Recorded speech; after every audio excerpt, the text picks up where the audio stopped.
പത്തനംതിട്ട ജില്ലാ ആശുപത്രിയിൽ കോളേജിൽ പ്രവർത്തിക്കുന്ന ആശുപത്രിയിൽ നഴ്സായി ജോലി ചെയ്തു വരികയായിരുന്നു. അവിടെ നിന്ന് അവധി നേടി വിദേശ രാജ്യങ്ങളിൽ ആയിരുന്നു ആദ്യഘട്ടം. മറ്റു പല രാജ്യങ്ങളിലായിരുന്നു ജോലി ചെയ്തു വന്ന് ഏറ്റവും ഒടുവിൽ കഴിഞ്ഞ ഒരു വർഷ കാലയളവായി UK പ്രവർത്തിച്ചു വരികയായിരുന്നു.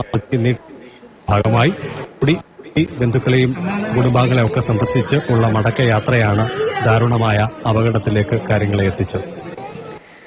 ഏറെ വേദനിപ്പിക്കുന്ന കാഴ്ചയാണ് കോഴഞ്ചേരിയിൽ നിന്ന് വന്നുകൊണ്ടിരിക്കുന്നത്. അഹമ്മദാബാദിലെ വിമാന ദുരന്തത്തിൽ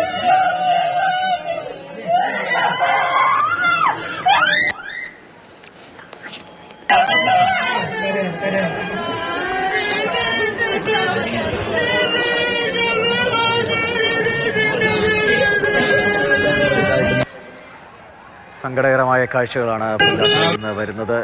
രഞ്ജിതയുടെ മരണവിവരം അറിഞ്ഞ വീട്ടിലെ ദൃശ്യങ്ങളാണ്.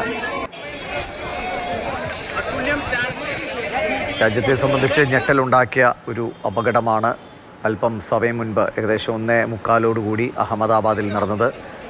അതിൽ അപകടത്തിൽപ്പെട്ട വിമാനത്തിലുള്ളവർക്ക് പുറമെ ഈ വിമാനം ചെന്ന് പതിച്ച മെഡിക്കൽ കോളേജിൻ്റെ ഭാഗമായിട്ട് പ്രവർത്തിക്കുന്ന കെട്ടിടത്തിലാണിത് വന്ന് പതിച്ചത്. 5 വിദ്യാർത്ഥികളുടെ മരണം കൂടി സംഭവിച്ചിട്ടുണ്ട് എന്ന വിവരങ്ങളുണ്ട്. അതിൽ പോസ്റ്റ് ഗ്രാജുവേറ്റ് സ്റ്റുഡൻസ് ഉണ്ട്, അണ്ടർ ഗ്രാജുവേറ്റ് സ്റ്റുഡൻസ് ഉണ്ട്. അങ്ങനെ 5 വിദ്യാർത്ഥികളുടെ മരണം കൂടി ഈ അപകടത്തിൽ സംഭവിച്ചിരിക്കുന്നു. കൂടുതൽ വിവരങ്ങൾ ഇപ്പോഴും സത്യത്തിൽ ലഭ്യമായി വരുന്നതേ ഉള്ളൂ. എത്ര പേരുടെ മരണം, ആർക്കൊക്കെ ഗുരുതരമായ പരിക്ക്, വിമാനത്തിൽ സഞ്ചരിച്ചിരുന്നവർക്ക് പുറമെ അത് വന്ന് പതിച്ചെടുത്ത് ആരൊക്കെ ഇതിൻ്റെ അപകടത്തിനിരയായി എന്നതിനെക്കുറിച്ചൊക്കെ കൂടുതൽ വിവരങ്ങൾ ഇനിയും ഔദ്യോഗികമായി സ്ഥിരീകരിക്കപ്പെട്ട് വരാനിരിക്കുന്നതേ ഉള്ളൂ. എന്തായാലും വലിയ ഒരു ആകാശ ദുരന്തമാണ് സംഭവിച്ചത്. വിമാനം പറന്നുയർന്നു ഒരൊറ്റ മിനിറ്റ് തികയുന്നതിന് മുൻപ് തന്നെ 625 അടി മാത്രം ഉയരത്തിലെത്തിയപ്പോഴാണ് വിമാനം താഴേക്ക് പോരുന്നത്.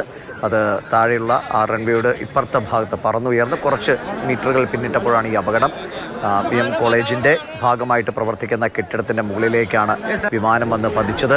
വിമാനത്തിൻ്റെ അവശിഷ്ടങ്ങൾ ഈ ദൃശ്യങ്ങളിൽ കാണുന്ന പോലെ കെട്ടിടത്തിൻ്റെ പലയിടങ്ങളിൽ അവിടെ ഭാഗങ്ങളിലൊക്കെ ചിതറിക്കിടക്കുന്ന അവസ്ഥയാണ്. 5 വിദ്യാർത്ഥികളുടെ മരണം കൂടി ഏറെക്കുറെ സ്ഥിരീകരിക്കുന്നുണ്ട്. എന്തായാലും വല്ലാതെ ഉലച്ചിലുണ്ടാക്കുന്ന ഒരു അപകടമാണ് ഈ ഉച്ചയോടുകൂടി രാജ്യത്തെ കാത്തിരുന്നത്. ഇതിൽ ഇപ്പോൾ ഈ അഹമ്മദാബാദിലുണ്ടായ വിമാന ദുരന്തത്തിൽ മലയാളിയുടെ മരണം കൂടി ഔദ്യോഗികമായി തന്നെ സ്ഥിരീകരിക്കുകയാണ്. മലയാളി രഞ്ജിത ഗോപകുമാർ മരിച്ചതായി സ്ഥിരീകരിക്കുന്നുണ്ട്. ജില്ലാ കളക്ടർ തന്നെയാണ് ഈ മരണം ഔദ്യോഗികമായി സ്ഥിരീകരിക്കുന്നത്. പത്തനംതിട്ട തിരുവല്ല പുല്ലാട്ട് സ്വദേശിയാണ്. ലണ്ടനിൽ ജോലി ചെയ്തു വരികയായിരുന്നു രഞ്ജിത. നാട്ടിൽ സർക്കാർ ജോലി ലഭിച്ചു. അതിൽ പ്രവേശിക്കാനായി നാട്ടിലേക്ക് മടങ്ങിയെത്തിയതായിരുന്നു ലണ്ടനിൽ നിന്ന്. സർക്കാർ ജോലിയിൽ നിന്ന് അവധിയെടുത്ത ശേഷം ലണ്ടനിലേക്ക് മടങ്ങി പോകുന്ന സമയത്താണ് ഈ അപകടമുണ്ടായത്.